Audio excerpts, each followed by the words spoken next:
At the conclusion of Sonic the Hedgehog's development, a short waiting game played out. Sega's Sonic team in Japan was eager to know how Sonic was received, but the game was set to release in America and Europe an entire month before their homeland. Thankfully, it wasn't long before the good news started rolling in.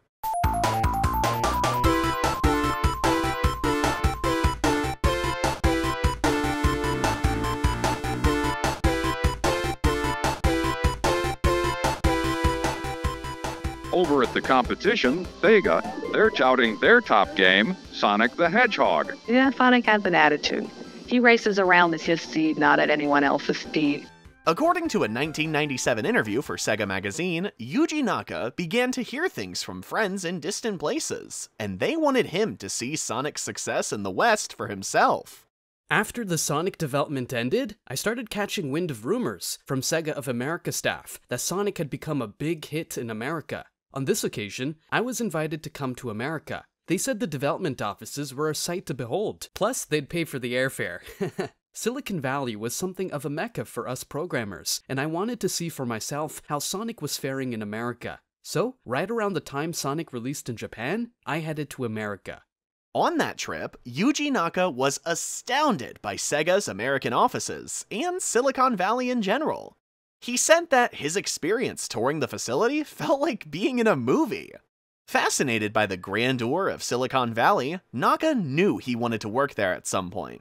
However, he didn't think he would ever have a chance to go back. Oh, how wrong he was. After his return, when everyone should have been celebrating Sonic the Hedgehog's immense success worldwide, Yuji Naka wasn't happy. He expressed dissatisfaction with his salary, but more importantly, Sega of Japan's management and how they handled the project. The politics involved with making Sonic 1 led him to quit Sega, fracturing Sonic Team in the process. The other members of Sonic Team, artist Naoto Oshima and level designer Hirokazu Yasuhara, stayed behind in their roles at Sega. However, Naka wasn't gone for long. While he didn't go back to Sega of Japan, video game industry icon Mark Cerny flew to Japan and met up with Naka at his own apartment. In an interview for a 2007 edition of Sega 16's Developer's Den, Cerny had this to say. After the first Sonic shipped, he quit. He was tired of working at Sega. One big issue was that even though Sonic was immediately a big hit, he got a lot of grief for having missed a schedule. He took 14 months rather than 10. I believe. And total headcount was 4.5 people rather than 3, I believe. I think he also felt unappreciated on many levels, including financially. I believe his base salary at the time was about $30,000, though he did get bonuses. I'd been setting up and running Sega Technical Institute, so I was in Japan quite a bit. I was shocked to hear he'd left, so I found out where he lived and dropped by. His apartment was in a rather dingy building, but it was perfect for him because it was just a few minutes' walk from the office. At any rate, I heard his long list of issues and started thinking about how to resolve them, and of course, financial was part of that. After just a little bit of convincing, Naka joined Cerny at the newly formed Sega Technical Institute in California, and Hirokazu Yasuhara went along with him. Naka was only away from Sega for 4 months. As an integral member of STI, Naka had a bigger salary and more executive power over development. At first, Sega as a company wasn't interested in a Sonic sequel right away. Cerny even pitched a Sonic sequel to them as a project for the 1992 holiday season, but they said it was, quote, much too soon for that. They were more concerned about getting Sonic CD out the door to show off their new Sega CD add-on for the Genesis. In the absence of a Sonic project, STI's unique Japanese and American dev team began working on different concepts. One STI project we know of around this time was called Dark Empires, a fantasy RTS that made it to a playable state before that fateful call came in. 2 months later, Sega's marketing department called back and said that they did, in fact, need Sonic 2. And they needed it to be ready in time for Christmas 1992. With 2 months of development time lost, an excited creative team full of new ideas, and a pocket full of dreams, Sonic the Hedgehog 2 began development in November 1991. They had a lot to live up to, and only a short time to make it happen, which led to the cancellation of Dark Empires in December 1991. STI wanted all hands on deck, and they went all out to make Sonic 2 the best game it could possibly be. Against all odds. Sonic the Hedgehog 2's development team was orders of magnitude larger than its predecessor. In total, more than 100 people worked on Sonic 2 throughout its development, with 20 of those being main developers. By comparison, Sonic 1 had just 7 devs working on it. 2 programmers, 2 sound engineers, and 3 designers. Among those Sonic 2 developers were a handful of original Sonic team members led by Yuji Naka and Hirokazu Yasuhara. As for the third founding member of Sonic Team, Naoto Oshima, he stayed behind at Sega of Japan. There are differing accounts regarding why exactly Oshima stayed. Some say his work directing Sonic CD had already begun, while others say that he was convinced to stay in Japan at the behest of Sega's president. At any rate, the veteran Japanese devs from Sega Japan joined the skilled yet fresh-faced Americans of Sega Technical Institute. Together, the combined Japanese/American devs formed what looked to be a new Sonic team. In terms of actual development roles on the Japanese side, you had Masaharu Yoshi, who served as director, and Sonic 1 veterans, chief programmer Yuji Naka, game planner Hirokazu Yasuhara, and composer Masato Nakamura. Replacing Naoto Oshima as character designer, chief artist, and zone artist was Yasushi Yamaguchi. Yamaguchi had previously worked on Phantasy Star 2 and Kid Chameleon before working on Sonic 2. As an artist on Sonic 2, Yamaguchi's art can be seen both in and out of the game.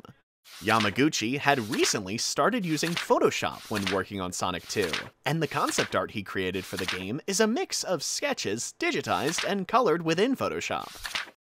Within the game, Yamaguchi crafted Sonic 2's beta and final title screens, as well as the backgrounds for Casino Night, Chemical Plant, Metropolis, and Oil Ocean, according to @VG Densetsu on Twitter. Yamaguchi had also worked on Sonic CD's special stage and this hidden Tails art within the game. He was, perhaps, the only person to work on both Sonic sequel projects directly. Yamaguchi oversaw the artwork by the American staff, as well as Rieko Kodima, who had previously worked on art for Sonic 1's Labyrinth Zone and Starlight Zone, and Gina Ishiwatari, who worked on layouts for Sonic 1 levels and level art for Sonic 2. One surprising name can be found in the Sonic 2 credits: Masaharu Yoshi. Yoshi worked at Sega from 1970 to 2000, but he wasn't involved in game development prior to Sonic 2. He was actually a Sega executive, and is known as being one of the first 10 people to join Sega after it was formed, from the merger between Rosen Enterprises and Nihon Goraku Busan. Yoshi stepped into the role of director after the departure of Mark Cerny halfway through Sonic 2's development. He went on to act as a project manager for Sonic 3 and Sonic & Knuckles, as well as director of STI for a time. As for the Americans, they were mostly new, fresh-faced artists in the video game industry, like Tom Payne, Brenda Ross, now known as Brenda Cook, and Craig Stit. For these artists, the work they did on Sonic 2 was either their first or second development credit ever. Each of them replied to a newspaper ad that Sega put out in America, looking for artists. In an interview with Ice Knight, Craig Stit described his path to working at Sega like this. My first job in the game industry was with Sega Technical Institute. I'd been doing computer graphics for a couple of years when I literally answered an ad in the newspaper that read, "Wanted, video game designers and artists, no experience necessary. Every guy's dream." I still have that ad. From there, Craig Stit worked on Kid Chameleon as an artist, along with Brenda Ross, before they both joined the Sonic 2 team. For Tom Payne, Sonic 2 was his very first project at Sega. All 3 of these devs served as zone artists on Sonic 2, and did some pretty incredible work despite their relative inexperience.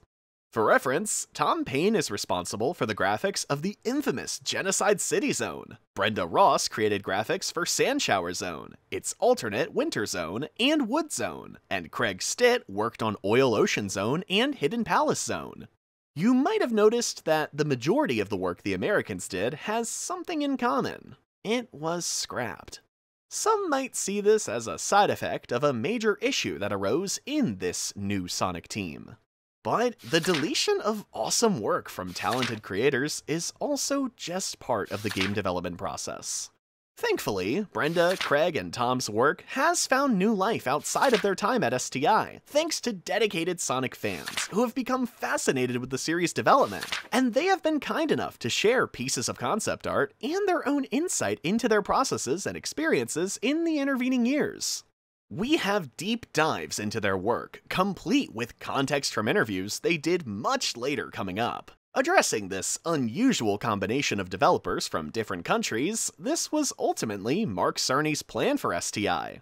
A facility where budding American talent in the game industry could be trained and sharpened by other American greats, as well as the Japanese devs that make the magic happen in Sega's home country. It was an optimistic experiment, and it did produce one of the most iconic games in video game history. However, there were many things that went unaccounted for until the plans started to come together. And by that point, it was too late.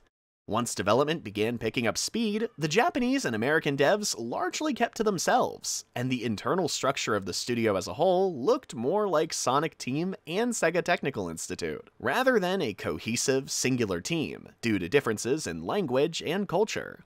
This led to strain and conflict as development wore down both sides, but we'll get to that a bit later. Once all of the Japanese devs had settled in after some immigration difficulties, they unfortunately didn't qualify for the O1 expert visa Sega had applied for. They joined the American devs who had already started to work.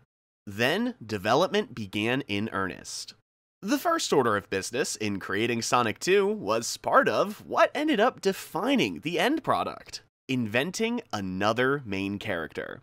This step in the process was needed to facilitate one of Yuji Naka's requests, and one of the reasons he agreed to join Sega Technical Institute in the first place. He wanted Sonic 2 to have the two-player mode he didn't have time to include in Sonic 1. In the same interview with Sega Magazine that we mentioned earlier, Yuji Naka had this to say about his dedication to multiplayer in Sonic 2. I was fixated on getting a 2P mode in there no matter what it took. I have a real fondness, you could say, for two-player games. And something I realized when I played Sonic 1 was that, as I had thought, it's always more fun to play with two players, like with your brother or sister, than by yourself. However, achieving that kind of gameplay on the Sega Genesis, or Mega Drive, wasn't easy. Naka described his major obstacle like this. Considering that Sonic 2 needed to feel faster, and we also had to include 2P simultaneous play, Sonic 2 needed to be almost twice as powerful as the first game. This meant the programming needed a huge overhaul. I guess that's the kind of challenge programmers live for, though. But before they could implement a second character into the game, they had to make one first. So, in keeping with the tradition that led to the creation of the character of Sonic, an internal competition was held to decide what his companion would be. Many great character designs fell by the wayside, and that is all because of Yasushi Yamaguchi's contribution to the competition. A tanuki that spun its tail around horizontally. The curiously Super Mario Bros. 3 style character was created by Yamaguchi for a different game he was working on. But it served as a great base that the team refined into the character we know now, a fox named Miles Prower, a pun on the term miles per hour. The character was cute on its own, and Yamaguchi, who's sometimes credited as Judy Totoya, added a second tail to the character after STI directed him to make it more appealing to Japanese audiences. The extra tail was inspired by a multi-tailed cat creature from Phantasy Star, the very same game series which, funny enough, was Sonic co-creator Naoto Oshima's first job at Sega, and also what led to him meeting Yuji Naka. As with most situations surrounding Sonic 2, the American and Japanese sides clashed over what to call Sonic's sidekick. Sega of America thought Miles Prower wouldn't stick, so they suggested the name Tails as a simple alternative that lined up with Sonic. They went back and forth on the subject, and Sega of America's marketing director, Al Nilsson, even went so far as to develop a backstory for Tails in an attempt to convince the holdouts to change the name. Ultimately, a compromise was reached, where the character's name would be Miles Prower, and his nickname would be Tails. Not quite content with that outcome, Miles, Tails Prower's creator, took every opportunity to sneak his original name into concept art and the game itself where he could. They are blink and you'll miss them Easter eggs in the Western version of Sonic 2, but they're there. Even Craig Stit recalls Yamaguchi's rebellion in an interview. I submitted a little rocket-powered turtle named Boomer, but a very talented artist named Yamaguchi did up this little two-tailed fox that everyone loved. Yamaguchi really wanted the fox to be named Miles, but the battle was lost and he was named Tails, although Yamaguchi managed to sneak the names Miles into a lot of the art in Sonic 2. Yamaguchi's early design concepts for Tails were much darker in color than the character we know now. He was basically brown in the beginning, and that's why Tails is dark brown in the animated series, The Adventures of Sonic the Hedgehog, and the second animated series, simply called Sonic the Hedgehog. Deke Entertainment was only sent these early concepts when the shows went into production, so they're the only color references they had. Thanks to Twitter user Fiery Furnace, we have proof that Tails' color was improved for Sonic the Animated Series, but it's difficult to tell in the aired versions of the shows. While Yamaguchi's art for Tails is the most well-known, Hirokazu Yasuhara also tried his hand at drawing the new character. Here are a few of those fun sketches. In The Adventures of Sonic the Hedgehog, Tails actually hates his real name of Miles Prower and actively tries to hide it from people. Sonic occasionally uses this information against him. We're almost certain Yamaguchi didn't sign off on that characterization of his creation. Even though the majority of the entries to that internal companion competition have been lost to time, one of them has surfaced in the past 30 years through concept art released by its creator, a delightful reptile known as Boomer the Turtle. For Sonic 2, we needed a buddy/player 2 for Sonic. This little guy was my submission. He would have been tough with the shell, but vulnerable, needing Sonic's help if he got flipped on his back. He would have helped out Sonic by being able to fly if Sonic pushed him up to speed. Then Sonic would jump up and ride on his back over lava, spikes, etc., etc. Boomer the Turtle, also referred to as Boomy and Boom Boom, was envisioned by creator Craig Stit as a flying turtle that would have been both an ally and a hindrance to Sonic. Concept art of the character shows Boomer rolling around on his back, unable to get up. The gameplay implications of that would have meant Sonic would have to backtrack to flip Boomer off of his shell so the team could continue through the level. Boomer is also seen here carrying Sonic over stage hazards in flight mode, which is also labeled as warp speed in other drawings. A note says that Sonic had to push Boomer in order for him to go fast enough to fly. It makes sense that a turtle wouldn't be fast enough to do this on their own, but it's unclear how much of Sonic 2 would have involved babysitting Boomer rather than going really fast. That is most likely why this character didn't make the final cut, although it is interesting that this character had a cooperative, special move planned, while Tails made it into the final game without one. However, that's not to say that any of the concepts for Boomer didn't end up getting used. Stit's original drawings also show Boomer as a bird, a kiwi, a bee, and an armadillo, and he also made a note that Boomer could potentially be a squirrel, though there are no drawings of that version. Taking a look at these alternate versions of Boomer, they do look awfully familiar, don't they? The bird has the same sharp beak and general plane shape as the bulkery Badniks. The bee has the same segmented body as the buzzer Badniks. And hey, aren't there rocket-powered flying turtloid Badniks in Sky Chase Zone? Heck, flying armadillo Badniks, called Armadilloids, made an appearance in Sonic Mania and Sonic Mania Plus's Mirage Saloon Zone. While Boomer never saw the light of day, his spirit lives on through these other characters. Plus, he was a turtle wearing cool sunglasses long before the Squirtle Squad showed up. When the story of Sonic 2 was being put together, it looked a little different than it does today.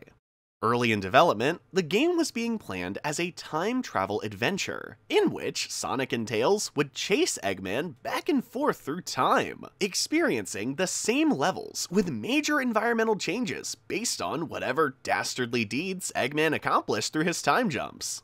Like Sonic 1, the time travel aspect of the narrative was being designed to illustrate a theme of environmentalism. Early stages, like Emerald Hill Zone, and zones that didn't make it into the game, like Ocean Wind Zone, would have been set in idyllic places where nature thrived. Then, after Eggman's meddling through time, returning to those same zones would see their ruined versions, Dust Hill Zone for Emerald Hill Zone, and Oil Ocean Zone for Ocean Wind Zone. In his Sonic Fan Game Expo 2009 interview, Tom Payne described Hilltop Zone and Emerald Hill like this. Either they were going to be different zones with more or less the same artwork, or one was a primordial version of the other. There was also a medieval area, known as Badniks Mountain Zone, and prehistoric zones, Hidden Palace Zone and Hilltop Zone in the far past. The game would have a high-tech, futuristic zone planned to further illustrate the corruption of nature by Eggman's pursuit of industrialism, Genocide/Cyber City Zone, in addition to the ruined versions of modern-day zones. Another example comes to us directly from Craig Stit. I do remember something about there being a time travel storyline. I can remember trying to work out the details of what a forest would look like when it was green and healthy, then what it would look like after it had been ravaged by Robotnik. I can remember trying to come up with a good way of doing burning trees. Unfortunately, little progress was made in this particular direction before the team came to their senses. After all, they only had 8 months to turn the game around by that point. However, that idea did influence some of the final game's design, including certain settings, events, and even a few enemies. For more information, check out our separate deep dive into Sonic 2's time travel. The development of Sonic 2's narrative became less rigid as time went on. What was initially envisioned as being an 18-zone adventure of epic proportions was whittled down over time to the 11 in the finished game, though there are a total of 25 zones that were either completed or conceived but scrapped. The zones that were finished didn't even have their order locked in till shortly before the game's launch.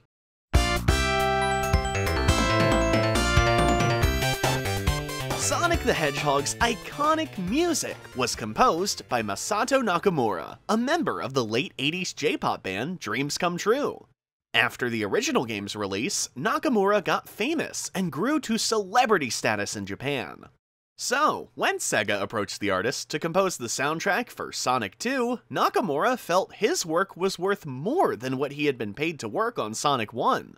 According to those close to the project, way more. Nakamura became prohibitively expensive for Sega, and since he and his band owed the rights to the music from the first game, Sega had to look elsewhere for the game's music. They initially tried to make music in-house, but what they received wasn't really up to snuff, according to the development staff. In a 2017 interview, Yasushi Yamaguchi recalled hearing that music for the first time. That reminds me, the music for Sonic 2 was completely different at first. Someone working in America, an American, came to us and asked us to use this music, but all of the tracks were awful, so together we rejected all of them. Yes, for Sonic 2. The tracks were just no good, so we called and explained how bad they were, and in the end, we were allowed to use Dreams Come True. Whatever they were given was reportedly bad enough to warrant Nakamura's price tag, so the artist was able to begin composing the new soundtrack fairly early in development, using only concept art as a frame of reference. According to Nakamura, in a 2021 interview with Billboard Japan, he wanted to compose Sonic's music, quote, as if it were a movie, and capture the essence of the cinematic material he was presented with. That's how we got incredible tracks for Sonic 2, like the zone music for Chemical Plant Zone. Nakamura composed Sonic 2 jointly with Dreams Come True's 1992 album, The Swinging Star, so he took that opportunity to do something special for the developers he was working so closely with. he produced an alternate version of Sonic 2's ending theme song, Sweet Sweet Sweet, with lyrics. But what about the American whose music was unceremoniously thrown out? Well, it turns out that American was David Javelosa, who was a composer at Sega of America at the time. Was his music really that bad? You be the judge. This is a portion of the music Javelosa created, which he himself uploaded to his YouTube channel in 2019.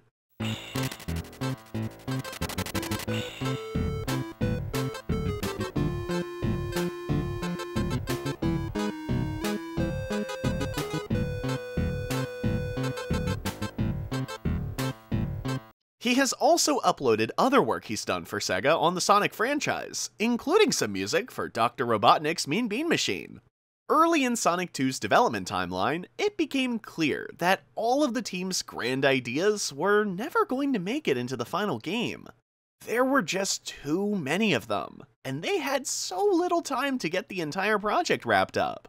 The epic time travel plot was thrown out the window almost immediately, along with many of the ideas they had in terms of zones.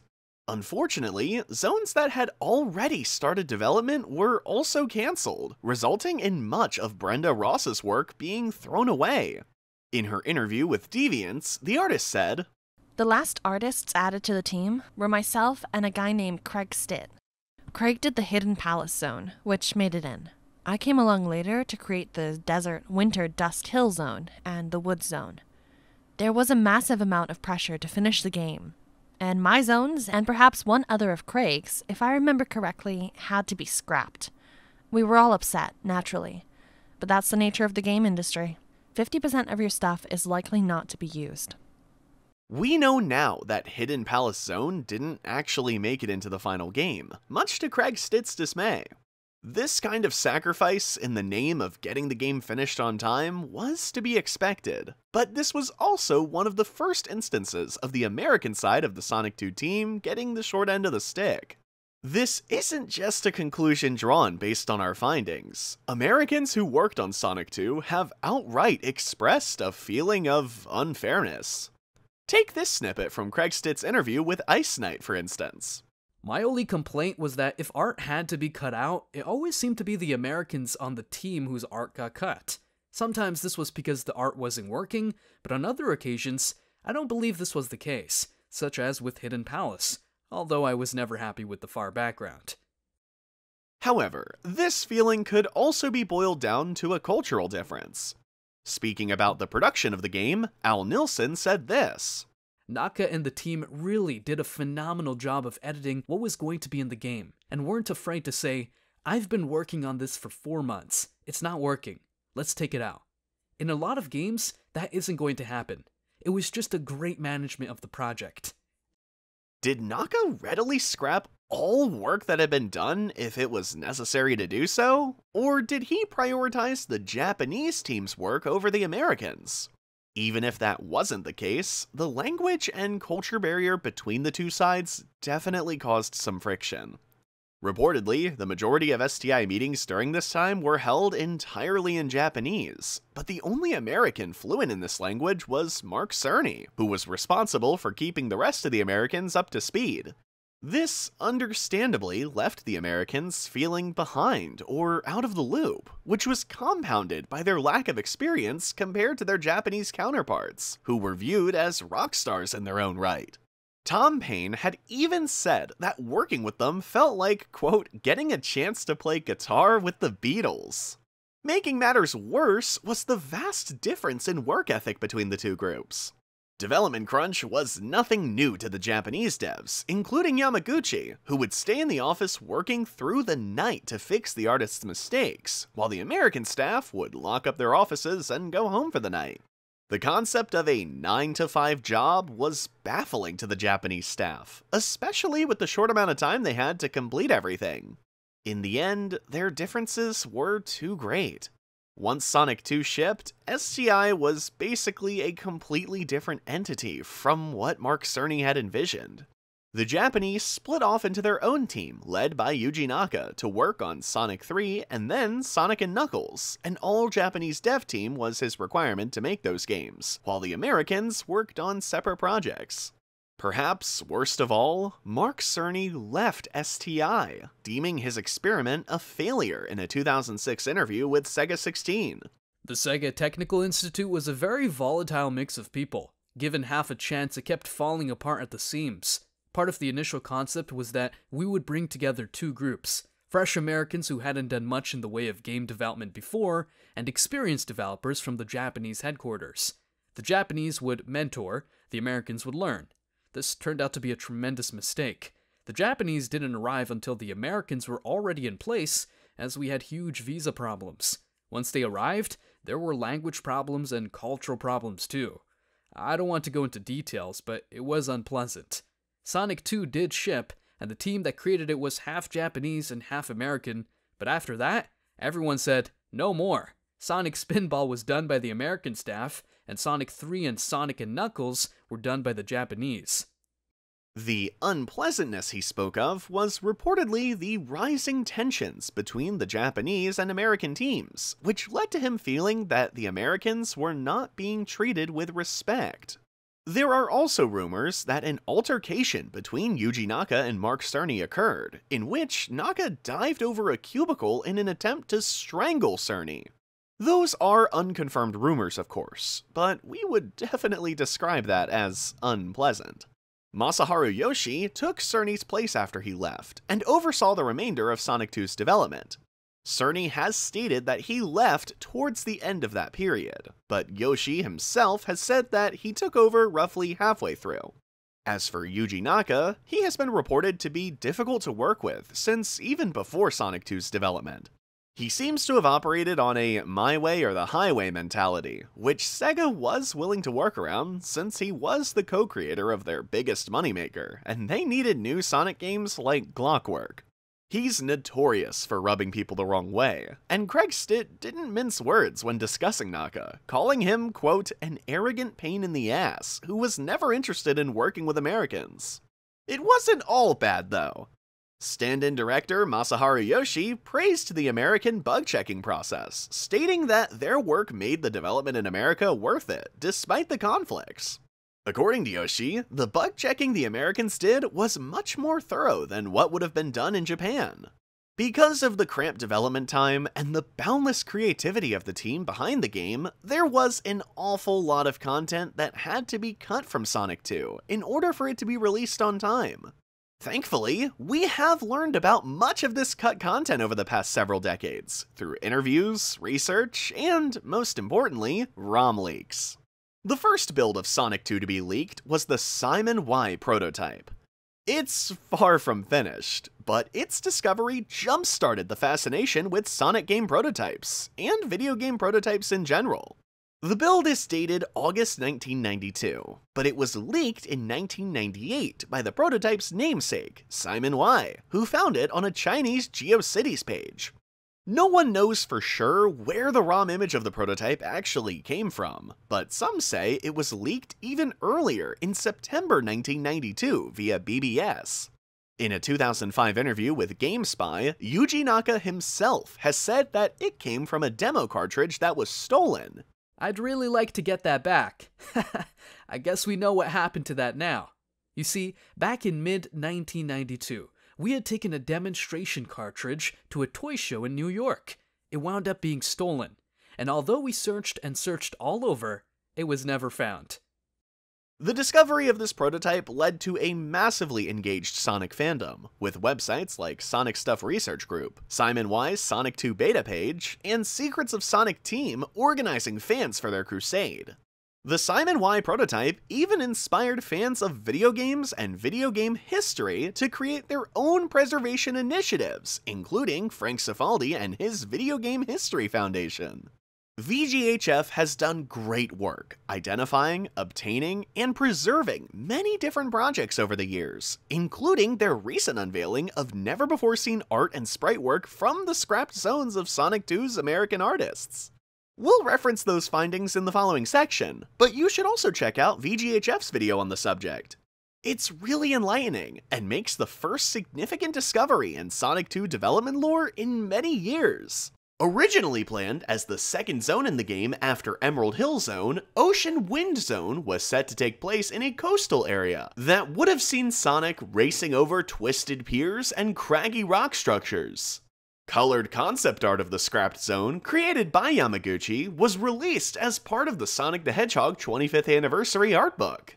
Based on the description and limited view of the stage we get from the concept art, Ocean Wind Zone seems awfully similar to what we saw in Emerald Coast from Sonic Adventure, and the bridge motif is very reminiscent of one of the levels exclusive to the 8-bit version of Sonic the Hedgehog, the aptly named Bridge Zone. Ocean Wind's level slot would have been at position 01, which is unused in every prototype and the final version of the game. Blue Ocean Zone is another stage that only exists in concept art from the 25th Anniversary art book. Next to nothing is known about this zone, besides the fact that it was renamed Blue Lake Zone at some point, and it could have also served as inspiration for the name Azure Lake Zone from Sonic 3's competition mode. The level slot for Blue Ocean Zone was planned to be located at 06, which was Wing Fortress's level slot in later prototypes and the final game. Tropical Plant Zone can be listed in the Ancient Time slide from Yasuhara, where it seems to be the distant past version of Metropolis Zone. Unfortunately, the only signs of Tropical Plant Zone's existence are that slide and this concept art, which also happens to identify it as Tropical Sun Zone. It appears that its development probably never started, although it does have some visual similarities to Angel Island Zone from Sonic 3 and the much newer Neo Green Hill Zone from Sonic Advance. Its level slot would have been 05, which is used for Metropolis Zone Act 3 in all available builds of the game. The name Tropical Summer Zone is also listed on the flooded present version of the island concept art. So there is some overlap in the initial idea's zones and what we ended up with in the final game. That's the trouble with filling out development details for a game that went through a lot of changes in design. Fans want concrete answers, like this zone was scrapped, or this zone turned into this other zone.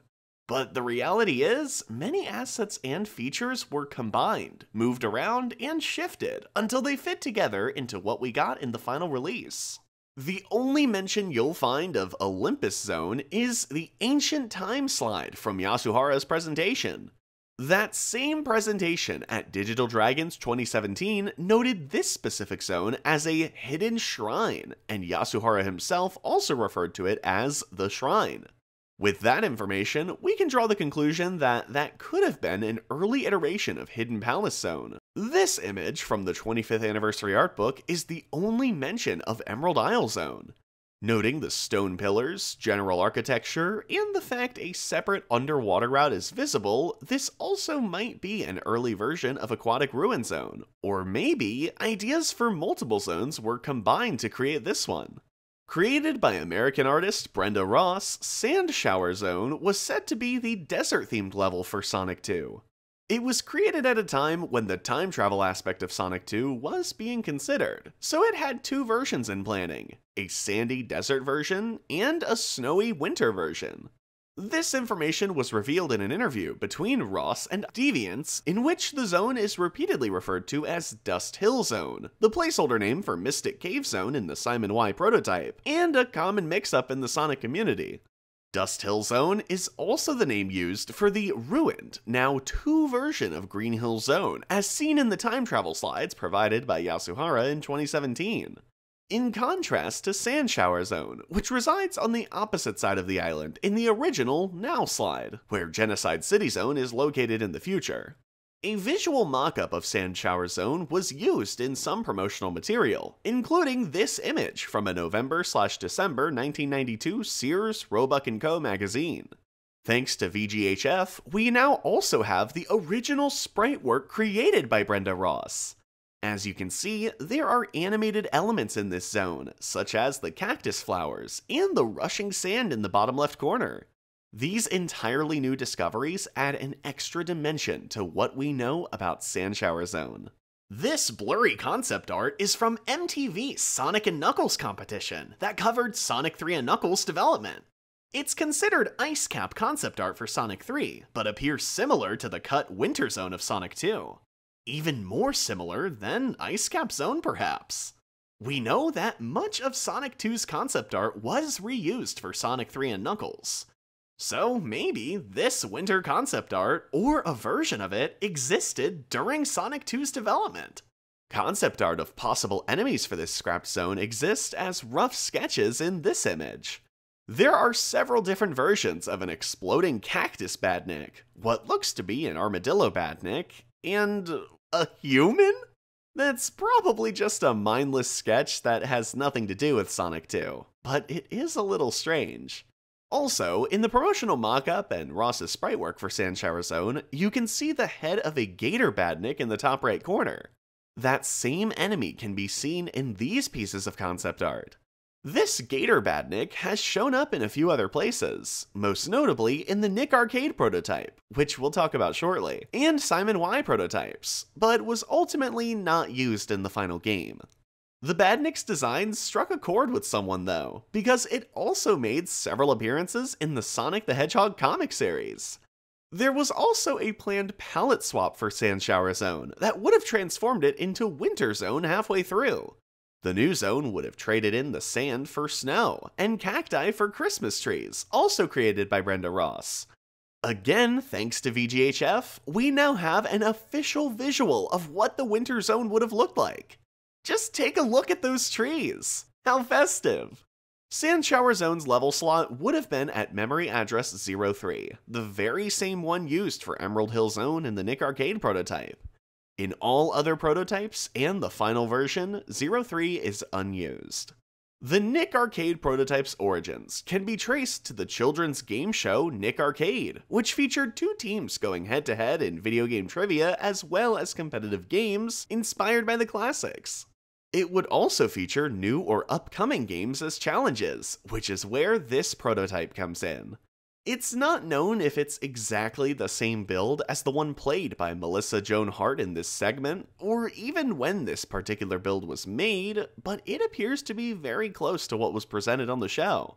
Since this episode is from the second season, which began filming in June and aired in September, we can assume that this prototype was made around June 1992. This prototype has many holdovers from Sonic 1, including things like level names, music, certain sprites, and the first game's infamous speed cap, which was removed in later betas and the final game. In many ways, the Nick Arcade prototype was really just a hack on Sonic 1, which is made even more clear by the broken version of Green Hill Zone that it begins with, and the fact Emerald Hill Zone itself takes the place of Starlight Zone on the leftover Sonic 1 level screen.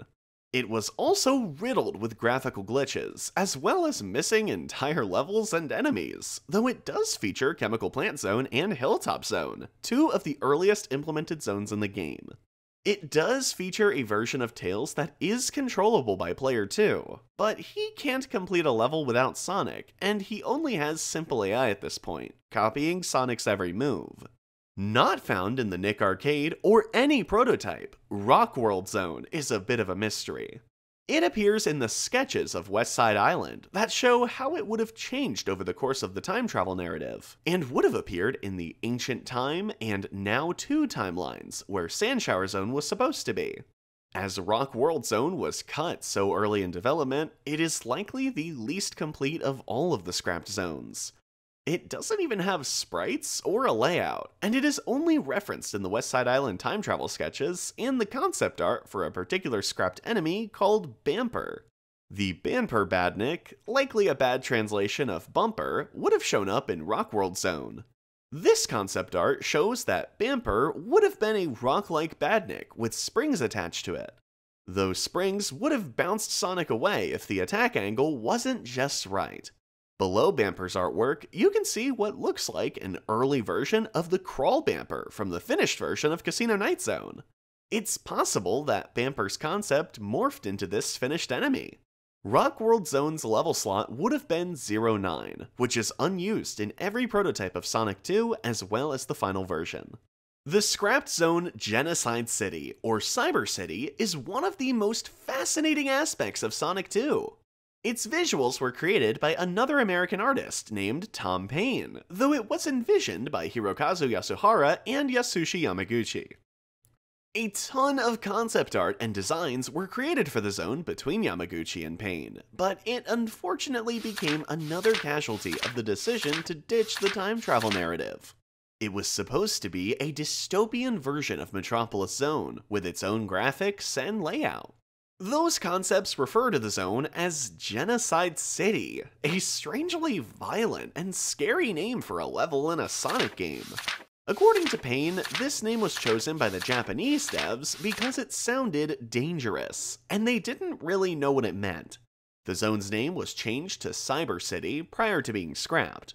According to Yuji Naka, instead of throwing away all the work Payne did, the concepts and layout for Cyber City Zone were rolled into a third act for Metropolis Zone. Tom Payne also said in an interview from Sage XPO 2009, Sonic Amateur Games Expo, "There wasn't enough time to do the Genocide City, so Yasuhara combined some elements into Metropolis Level 3, I think." The only official usage of Tom Payne's work on Genocide City are the unreleased Mega Drive game B-Bomb, and a level of Sonic Spinball called The Machine. However, VGHF was able to create an approximate partial reconstruction of the zone with the help of Sonic hacker, fan, game developer, and friend of the channel, Hez, who ported the level to his fan game, Sonic the Hedgehog Classic, and later to the Sonic 2 game ROM itself. This is what it looks like, though it's important to note that it is only an approximation, using a combination of Yasuhara's concept art and zone layouts, as well as other data retrieved directly from Tom Payne. Genocide City Zone is listed in the Simon Y prototype, but selecting it only brings you to an empty level where the Chemical Plant Zone music plays with Emerald Hill Zone's palette. Its level slot 0E was reused for Death Egg Zone.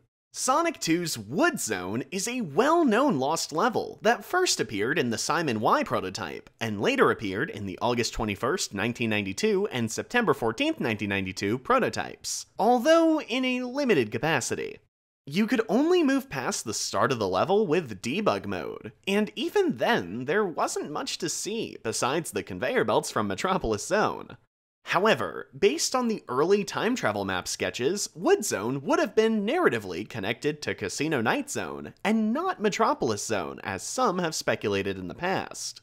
There are at least a few images to help us understand what Wood Zone would have looked like. In the Sonic the Hedgehog 25th Anniversary art book, there is concept art of an unused zone labeled as Secret Jungle. Secret Jungle has a number of similarities to Wood Zone, and it might just be an earlier concept for Wood Zone before its eventual cancellation. Sonic 3 and Knuckles' Mushroom Hill Zone used a similar forest concept, even going so far as to update the concept art for Wood Zone with mushrooms to inspire the level. Like Sand Hill Zone and its winter counterpart, Wood Zone was created by Brenda Ross. According to Ross, Wood Zone was shut down about halfway through its development, and Yamaguchi confirmed in 2022 that the zone was cancelled because of gameplay issues that arose during testing.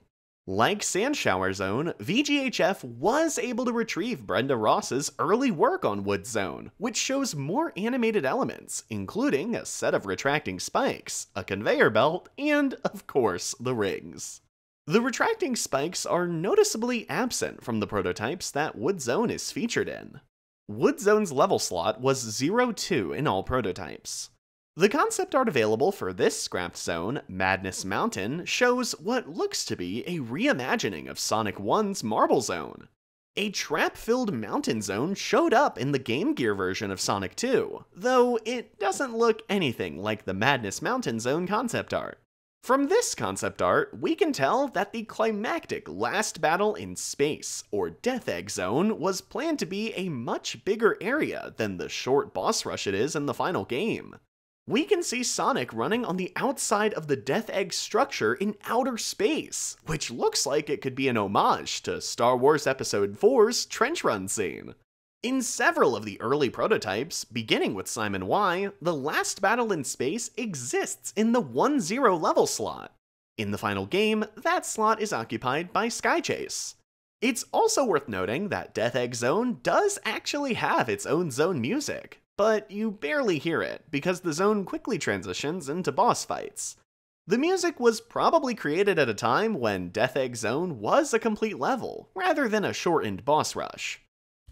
In Sonic 3, Death Egg Zone was expanded into a complete zone with multiple acts, and Act 2 takes place on the exterior of the facility, with Earth in the background, just like the concept art for the last battle in space.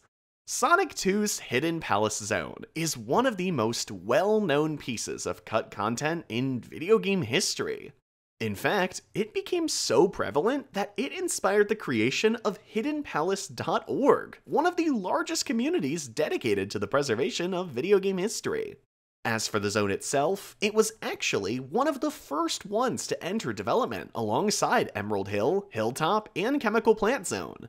The original narrative structure of Sonic 2 would have seen the Hedgehog warping to the Hidden Palace to learn how to become supersonic after collecting all of the Chaos Emeralds.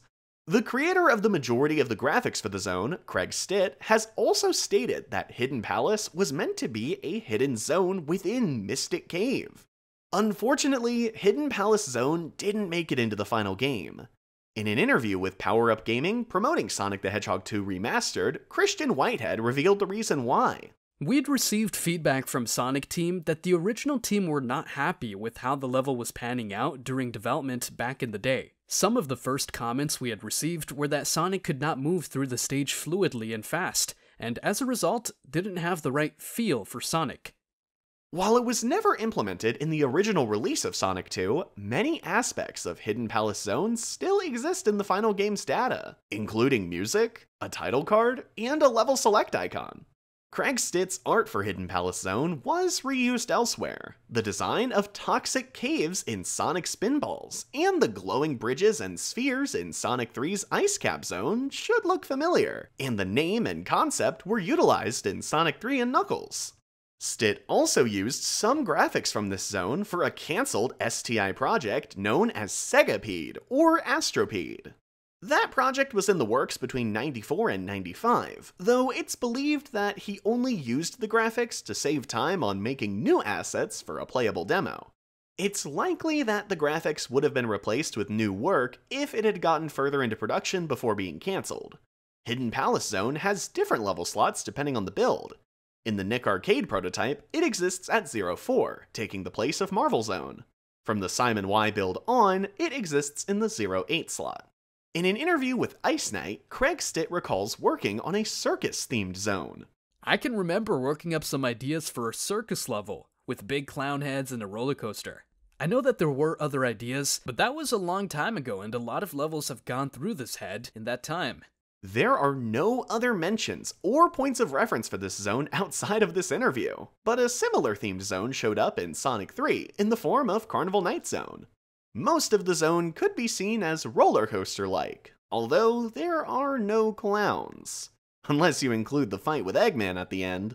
We mentioned some scrapped enemies, like the Gator and Cactus Badniks from Sandshower Zone, and the Bamper Badnik from Rock World Zone, but there are quite a few more enemy concepts that didn't make it into the final version of Sonic 2. Thanks to the Video Game History Foundation efforts, we now have high-quality scans from folders of concept art provided by Tom Payne. Among these concepts were several new and unknown cut Badniks, which we'll go over. These sketches from Yasuhara and Tom Payne show an amphibious Badnik, known only as Frog. You can see Yasuhara intended for this Badnik to look more natural, while Payne went for a more robotic-looking version, before they settled on what looks like a more final-looking character here. From Yasuhara's concept, you can see that this frog would have done 2 short hops before doing a much larger third hop, and then turned around to continue the pattern. A similar enemy, named Ribot, does appear in Sonic 3's Launch Base Zone. Ball is another scrapped enemy that appears to be a little simple. Seriously, it's just a ball. This Badnik would have bounced up and down in an attempt to hurt Sonic, and early graphics for the enemy have been found in the Nick Arcade prototype, along with object code in the later August 21st build. The version of Ball in those builds is very simple, but there are pieces of concept art that have a couple of interesting things going on. Here, you can see a version of Ball with spikes, along with some other early enemy designs that featured bumpers. These other concepts show the bounce pattern, coloration, and versions with springs and drills. No Badnik with spring features made it into the final game, probably because they could be abused to reach difficult platforms, and maybe even bounce outside of the bounds of the zone. This scrapped Badnik went through several revisions, but the core idea remained the same. Big Snail. One version of Snail actually made it into the testing phase, having appeared in Emerald Hill Zone in both the Nick Arcade and Simon Y prototypes.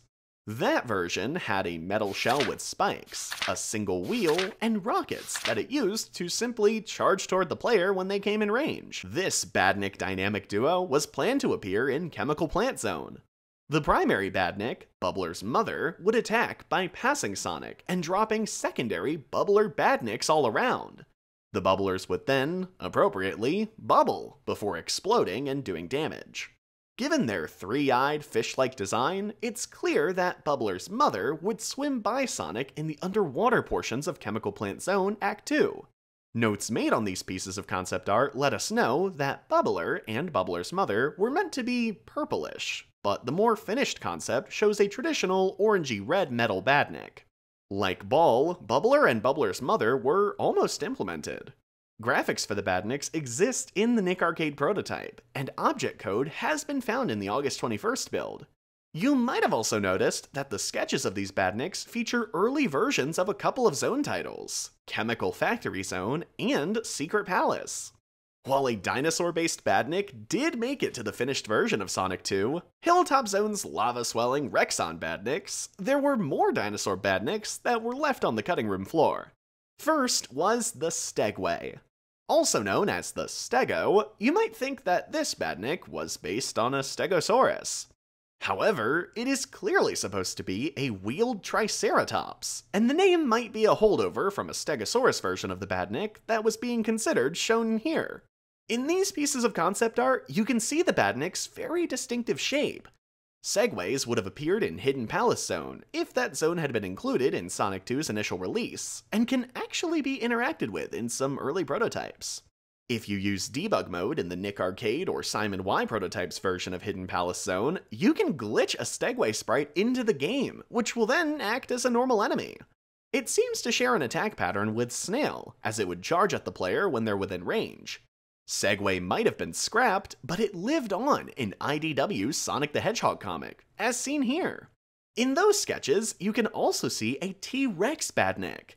This one was known as Reds, and would have also appeared alongside Stegway in Hidden Palace Zone.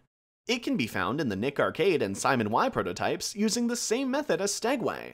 It is one of the only Badniks in those prototypes that will reappear if you return to their spawn point after they're destroyed. This robot Bat Badnik features a pair of metal wings set on either side of a central rocket-like body that has jet flames where its legs should be. It actually exists in the Nick Arcade and Simon Y prototypes of Sonic 2, where it will swoop down to attack the player. It was removed for the Beta 5 build, along with Reds and Stegway, though a similar Badnik did make an appearance in Sonic 3. Bee-Fish is a gray and green Badnik that is reminiscent of the Masher Badnik from Emerald Hill Zone. However, instead of attacking straight up, it attacks in an arc. Bee-Fish can be found in the Nick Arcade prototype as a debug item, or accessed in the Simon Y prototype by hacking. It seems like it was probably meant to appear in Hidden Palace Zone alongside Bee-Bat. Bee-Fish has not been featured anywhere else outside of these instances. There are pages and pages full of Badnik concepts that are nothing more than sketches. This page shows early concepts for a variety of Badniks, including squids, lobsters, a pterodactyl or vulture, a dragonfly, and a mole. The flying Badniks look like they were being designed to carpet bomb Sonic, while the mole did make it into the final game with a revised design and a new name, Grounder. The attack illustrated shows the mole using its drill to attack through dirt walls, just as Grounder does in the final game.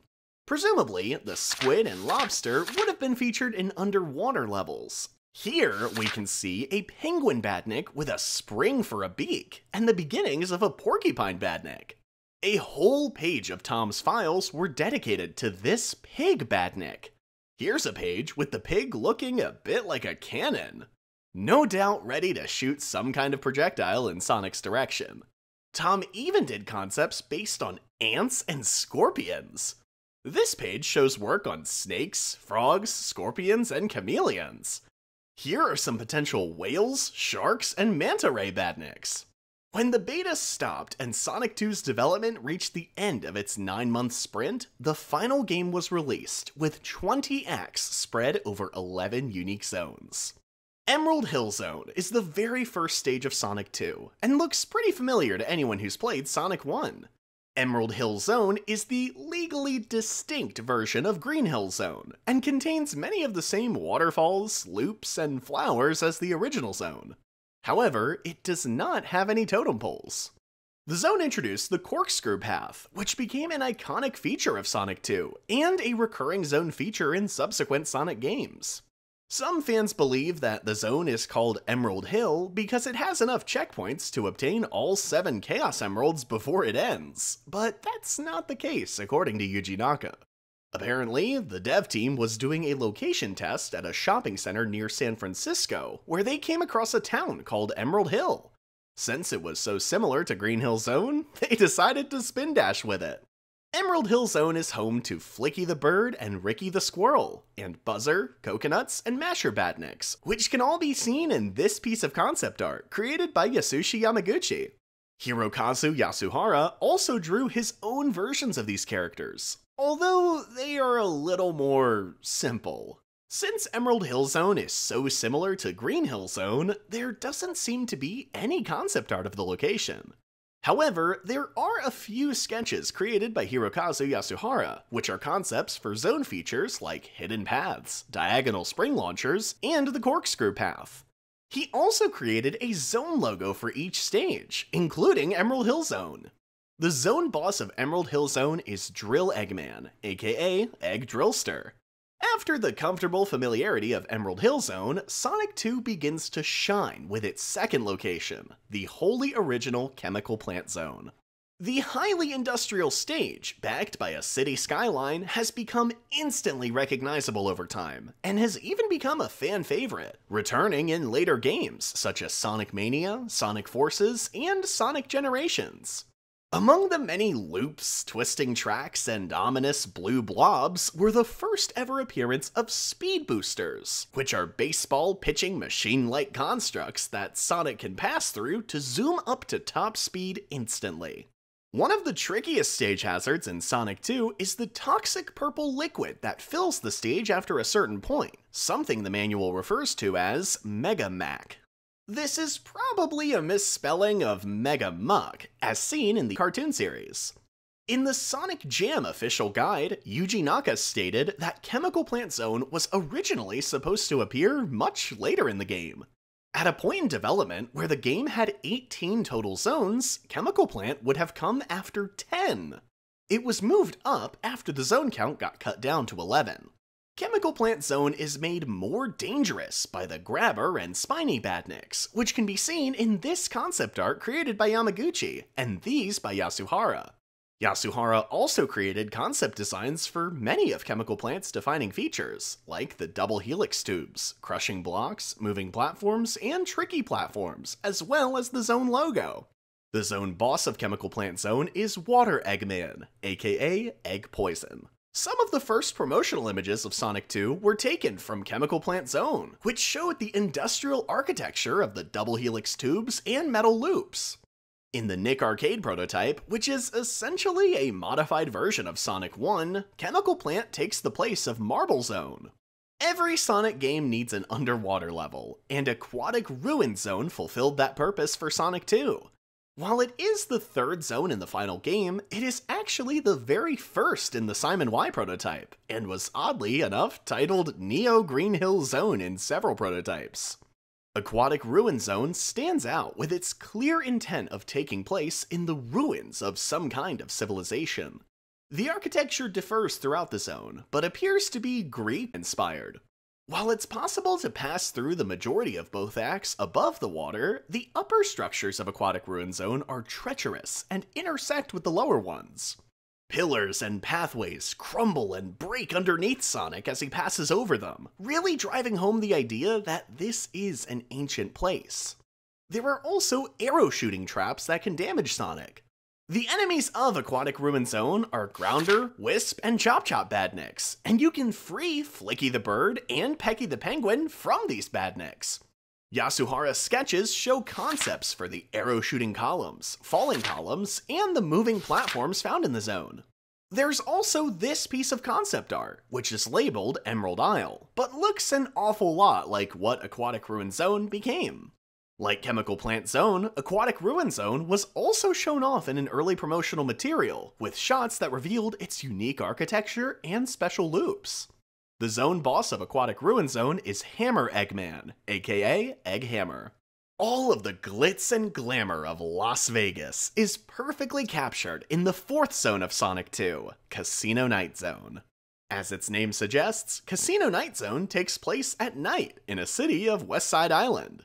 Clearly inspired by the Las Vegas Strip and other places like it, this zone is plastered end to end with neon lights, lavish buildings, and plenty of decorations. You can even see signs that say Sonic and Tails' real name, Miles. Stage gimmicks include a variety of pinball features, like bumpers and flippers, as well as elevators, conveyor belts, moving blocks, and floating platforms.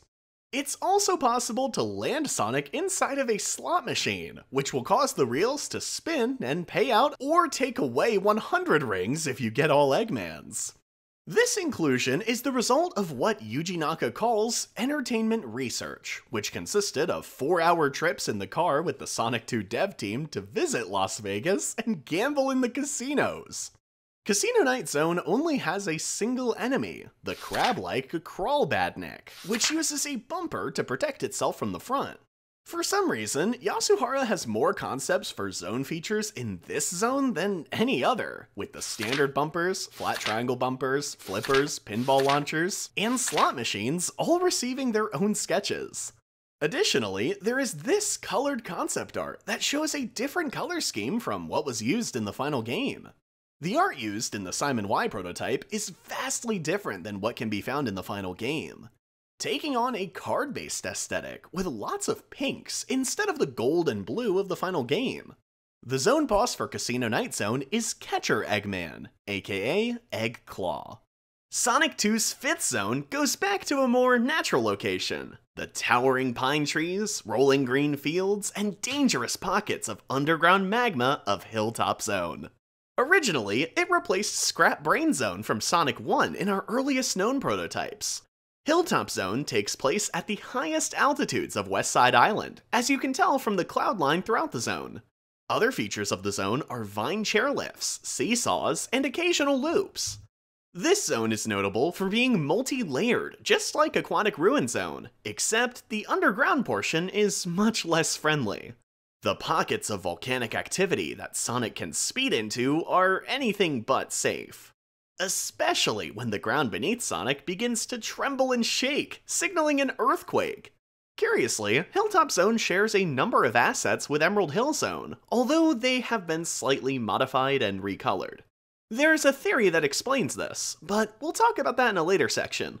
According to Yuji Naka, Hilltop Zone was designed to be visually similar to Green Hill Zone. The enemies of Hilltop Zone are the decidedly dinosaur-like Rexon, the fiery Gola, and Spiker Badniks. Yasuhara drew concepts for the chairlifts, seesaws, and raising lava platforms of the zone. This promotional art shows an early version of the zone. If you pay attention to the background toward the end of Emerald Hill Zone's 2 acts, you can actually see Hilltop Zone in the background.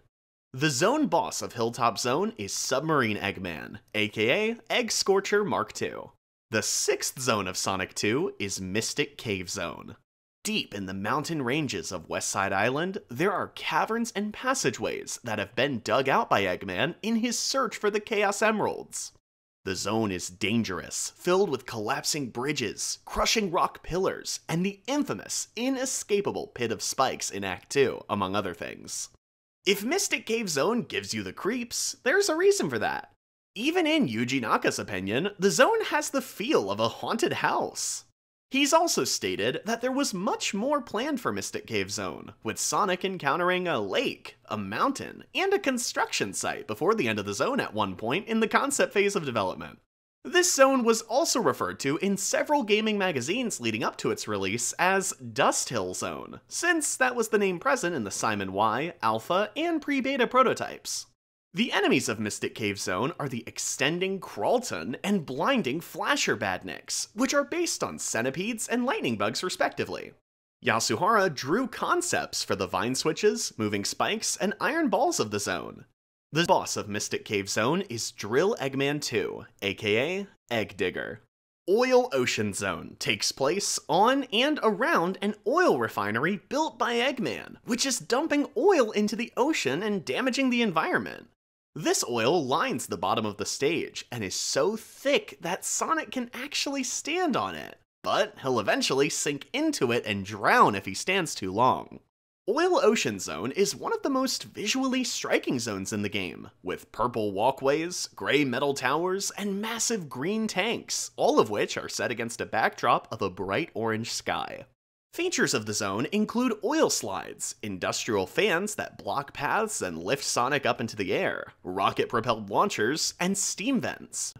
Yuji Naka has credited the creation of this stage to Tom Payne and the American Sega staff, saying that it was amazing what they did with the Mega Drive hardware. Of course, the Japanese staff would step in to course correct if the art didn't feel Sonic enough. Craig Stit has also stated that he created the foreground art, while Yamaguchi created the background. The enemies of Oil Ocean Zone are the Octus and Aquas Badniks, and you can free Pecky the Penguin and Rocky the Seal from the critter capsule at the end of the zone.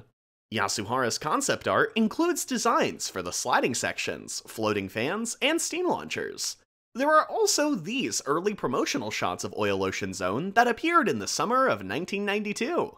The zone boss of Oil Ocean Zone is Submarine Eggman 2, aka Eggmarine. Metropolis Zone is the 8th zone of Sonic 2, and it stands out from the rest for one simple reason. It has 3 acts instead of 2.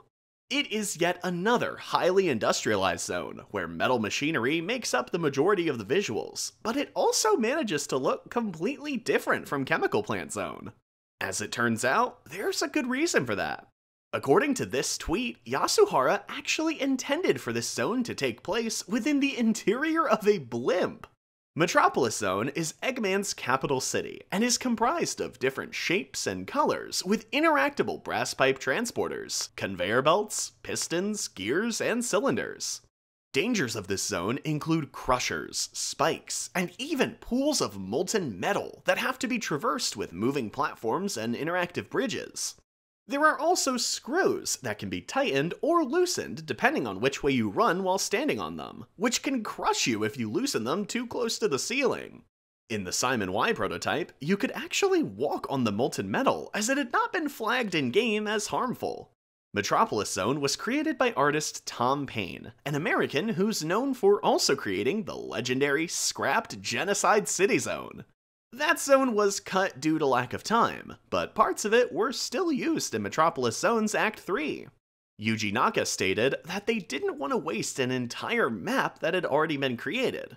The enemies of Metropolis Zone are the Starfish Asteron, the crab-like Shellcracker, and the Slicer, which is clearly based on a praying mantis. Features of Metropolis Zone can be seen in this concept art by Yasuhara.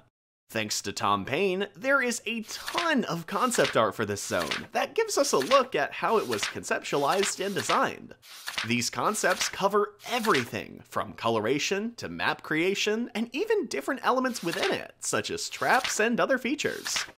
The fascinating images give us the most comprehensive look at a single zone by far, as none of the other zones have this much available concept art. The zone boss of Metropolis Zone is Flying Eggman, aka Egg Bouncer.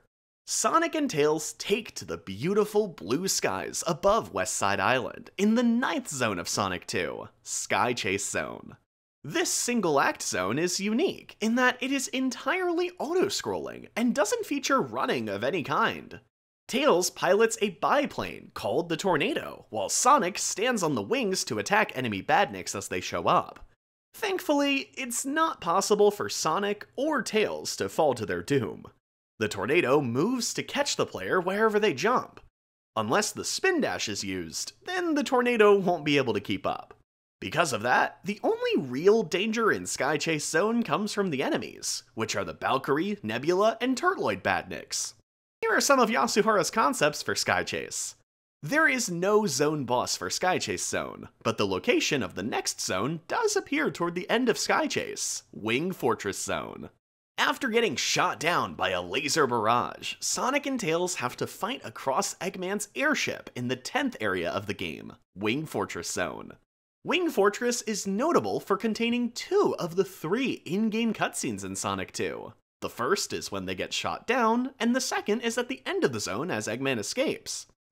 The entire single-act zone takes place on the Wing Fortress, so it consists of fins, turrets, and high winds on the top section, and dangerous platforming and propellers on the lower section. Through much of its development, Wing Fortress was known as Sky Fortress Zone. However, it only shows up on the September 14th pre-beta as Sky Fortress Zone, while all succeeding prototypes use Wing Fortress Zone on the title card. It was still labeled as Sky Fortress Zone on all level select screens up until Beta 7. It's also believed to be one of the last zones to be finished, and the last zone added to the game. The only enemy in Wing Fortress Zone is the egg-firing chicken turret, the Clucker Badnik. The gimmicks and features of the zone can be seen in concepts by Yasuhara here. There is also this partial layout of an early version of Wing Fortress's map. It has a number of features that are different from the final version, including rivets, different windows, and an additional platform on the left. Due to many curious features of Wing Fortress Zone, such as pointless areas that are detailed and animated but skipped with the help of boosters, as well as a zone boss that doesn't have a sound effect for its laser attack, many fans believe that Wing Fortress is noticeably less polished than the others, and might not even be finished. The zone boss of Wing Fortress Zone is Barrier Eggman, aka Laser Prison. After Wing Fortress, it's time for the epic final act and zone of Sonic 2, Death Egg Zone. The 11th zone takes place in the titular Death Egg, which is Eggman's evil space station. There isn't much in the way of platforming in this zone, as it primarily consists of 2 walkways that lead to the final 2 boss battles of the game. The first sees Sonic take on his robotic doppelganger, Mecha Sonic, and then, finally, Eggman in his own mech, which is also called Death Egg. The final boss fight requires 12 hits, which is 4 more than the standard 8 for every other boss up to this point. And since there are no rings given at the beginning of the zone, you have to start over from the Mecha Sonic fight if you take a single hit. These are pieces of concept art for Mecha Sonic, Death Egg Robot, and the Death Egg Zone itself, created by Yasushi Yamaguchi.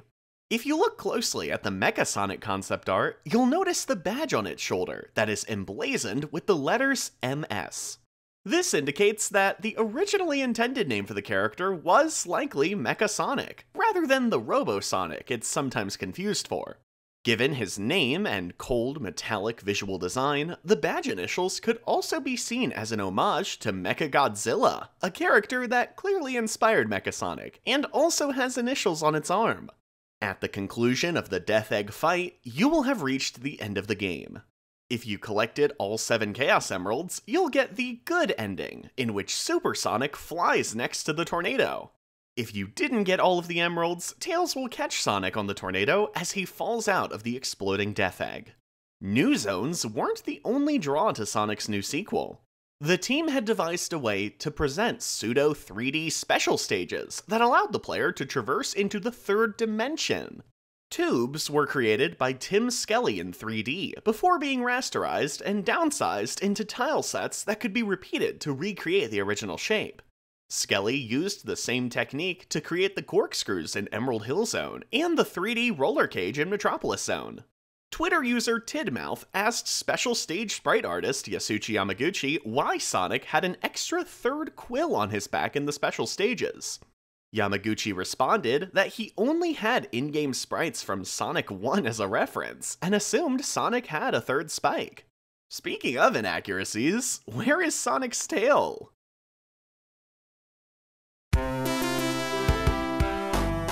As the challenging development cycle drew to a close, more zones were cut, and Sonic 2's development neared its end.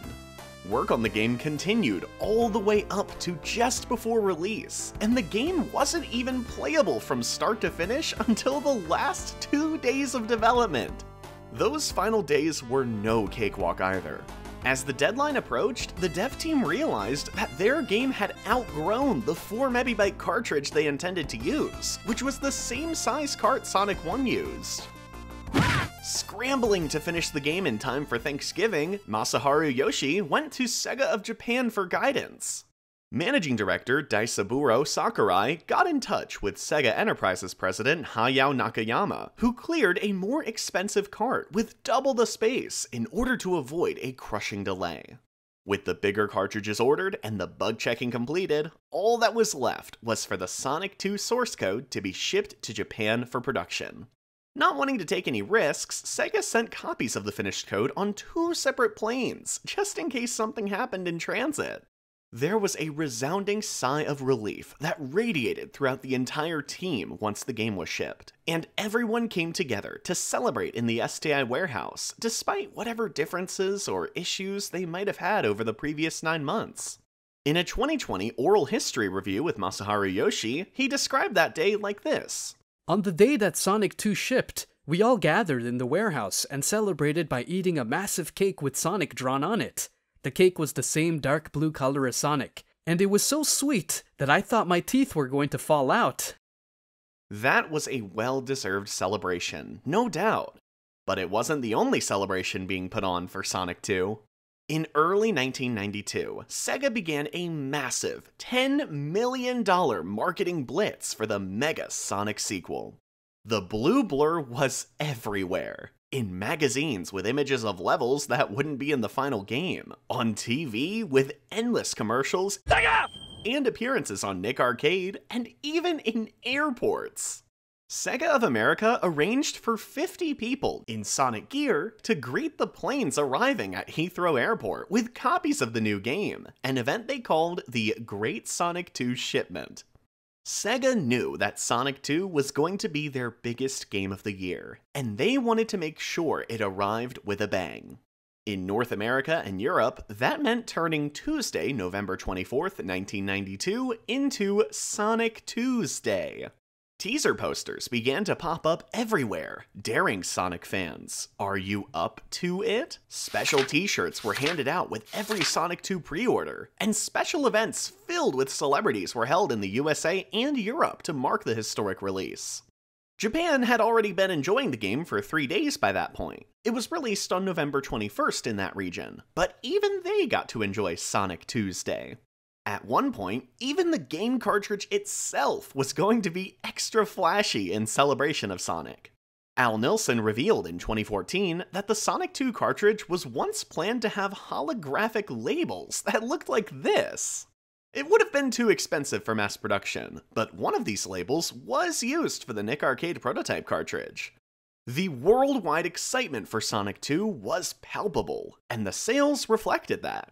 It became the fastest-selling game of its time, with 600,000 copies sold in its first day, on top of the 400,000 pre-orders that had been made before release. That was just in the US. In the UK, it sold 750,000 copies in its first week, accounting for 48% of all software sold in that period. All told, Sonic 2 grossed $450 million before the end of 1992. Adjusted for inflation, that's more than $973 million. While it's a shame we never got these scrapped levels and enemies in the original release of Sonic 2, most of this work has been recreated in playable form, either through the work of some crafty, die-hard Sonic fans, or Sega themselves, after realizing how strongly the Sonic fanbase felt about some of these scrapped ideas. This includes fan projects like Sonic the Hedgehog: The Lost Worlds by Execbyte, which is a hack that makes the scrapped, incomplete levels of Sonic 2 playable. Some of the zones were ported in from the Simon Y prototype before being completed, and others were built from the ground up, only using promotional images and information revealed in interviews. There is also Sonic 2 Delta, a series of ROM hacks created by Ezreal Neto, a well-known member of the Sonic scene. Sonic 2 Delta was originally based on the Simon Y prototype, but was later moved to several different codebases, including Sonic the Hedgehog 3 and Knuckles. The project makes use of music and art that was present in the betas of Sonic 2, as well as the released version of Sonic 1, and it also re-implements scrapped or unused Badniks, in addition to creating original boss fights. Unlike the Lost Worlds, Sonic 2 Delta is more or less the full Sonic 2 experience, with the scrapped zones and additional changes implemented by Ezreal Neto. On top of all that, Sonic 2 Delta also has changes to the game itself, including seamless transitions like Sonic 3 and Knuckles. The entire game can be played as Knuckles, with Tails following, as well as alterations to how bonus and special stages work. A project similar to Sonic 2 Delta is Sonic 2 Long Version, which was created by Sonic Hashel B. This project is the entire Sonic 2 experience, with 4 of the scrapped levels included. Outside of those additions, no other changes have been made. This project is notable for being written entirely in Hex, without any hacking-specific programs. The reason for this was that Hashel B worked on the project exclusively on a Mac at the time, when there was no hacking tools released for macOS yet. The most prominent official project to feature scrapped Sonic 2 zones is, of course, Sonic Mania. Sonic Mania is an elevated fan project created by Christian the Taxman Whitehead, who played an integral role in bringing enhanced remastered ports of Sonic 1, Sonic 2, and Sonic CD to modern platforms. Along with Simon Tomley and his studio Headcanon, as well as Pagoda West Games, Whitehead developed Sonic Mania as a game to celebrate the series' 25th anniversary by taking it back to its roots: true 2D gameplay with excellent sprite work and speed. Among Mania's zones are ones that were created from the bones of scrapped zones: Sand Shower Zone and Hidden Palace Zone. Prior to Sonic Mania's release, Brenda Ross's work on Sand Shower Zone only existed online as concept art for many, many years. Then, Sonic Mania's Mirage Saloon Zone finally showcased it in all of its remastered glory. Before that, Christian Whitehead was working on a desert-themed level for 2011 Sonic CD Remastered, but it was cut at the request of the Sonic team. On the Sonic Retro forums, Whitehead explained Desert Dazzles' cut like this. Basically, earlier on in the remake's development, there were 2 new levels, Desert Dazzle and Final Fever, another boss. Neither level was fully complete, and we had to make the call whether or not to go ahead and finalize them. Sonic Team felt the game should not deviate too far from its original form, and in retrospect, it was for the best since we had a lot of other work to do anyway. The released version of Sonic CD Remastered still contains this image of Desert Dazzle Zone, even though it was cut. As for Hidden Palace Zone, it can be found as a location within Lava Reef Zone, though it's presented as the Sonic 3 and Knuckles version. Before they knocked it out of the park with Sonic Mania, Christian Whitehead and Simon Tomley, also known as Stealth, collaborated on an enhanced remake of Sonic 2 for both iOS and Android.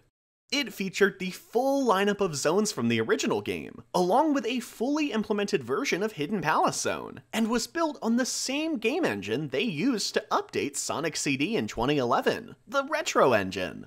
This version of Hidden Palace Zone wasn't a simple copy-paste job.